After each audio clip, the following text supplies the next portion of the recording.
Asterisk a loud impact sound echoed in the whole city as the sphere and the light collided in mid-air. Particles of light were flying around as the shockwave destroyed most of the glass windows in the area. The blood around the sphere started boiling as the blood sphere was pushed away, but suddenly, the sphere divinity rushed to the sky. Like having a mind of its own, the sphere started moving around the light beam. Some tentacles made from blood rushed from it and tied the beam down.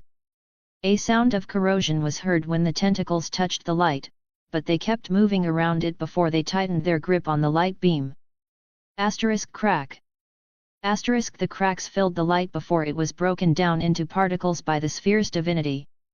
When that happened, Leo widened his eyes. Even if it wasn't his strongest attack, that attack contained his own divinity. However, his surprise didn't end because, after that attack, he was able to see what was behind the sphere. Ugh! Leo closed his eyes as he held his head because he saw something that made his clairvoyance overload. Merlin, who was in the city, was in the same condition, or even worse because he was leaning on the wall behind him while feeling a strong headache after attempting to see what was in that sphere. The sphere was slightly weaker now, but the huge amount of blood made it recover in no time as it continued growing. "Castor, are you okay?" Ritsuka said when she saw Leo holding his head. She called him with his class name because of the habit of having the enemy master around. "I'm fine. It's just, I saw something I shouldn't see." Leo shook his head before he checked on Merlin, which apparently, except being lightheaded, was also okay. He couldn't see the thing inside of the sphere completely, but it wasn't something from this world. It was like gazing into a forbidden place with a trap, which knocked everyone away.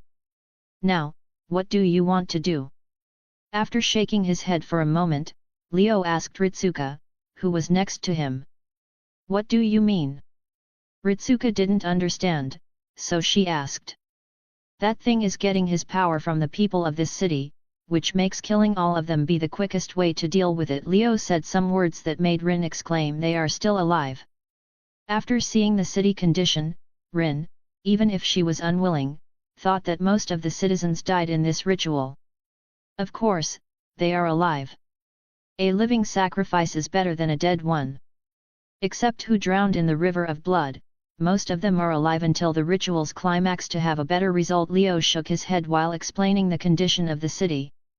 When Archer heard his words, he went silent. He saw a lot of these things happen, so he's basically used to them, but his master, Rin, clenched her fist. "Castor, can I ask you if you can save them?" Ritsuka closed her eyes and took a deep breath before she asked Leo. "Huh? You want me, a beast, to save humans? Did you hit your head or something?" Leo raised his eyebrow, but Ritsuka kept looking at him with a serious face as she didn't back down. "Being serious now, huh?"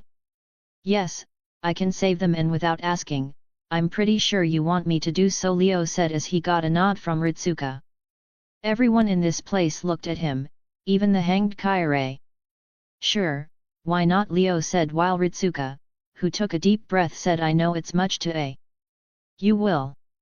Not to mention Ritsuka, Archer, Nero, and Rin also widened their eyes as Leo was actually offering to save humans. Don't get me wrong, I'm the type of person that when he does something, he doesn't only like to stop his enemy, but hurts and even kills him, Leo said as he called Made in Hell. The horse moved quickly before reaching in front of Leo. "So, let these humans be useful and work for their survival," Leo said as he rode the horse and pulled his reins. Everyone didn't know what to say about this, it even left the sarcastic Archer speechless.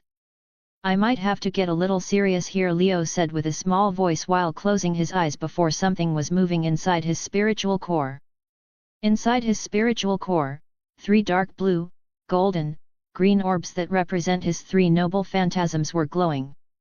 Each one of them were circling around the red drawing of Qliphoth, the tree of evil. Self-modification. On with those words, the 3 orbs inside of his spiritual core started glowing like they were linked before the Qliphoth glowed, with a faint, yet a sinister gleam. At this moment, Leo activated his skill, Self-Modification X, as something that he doesn't like to use a lot was awakening.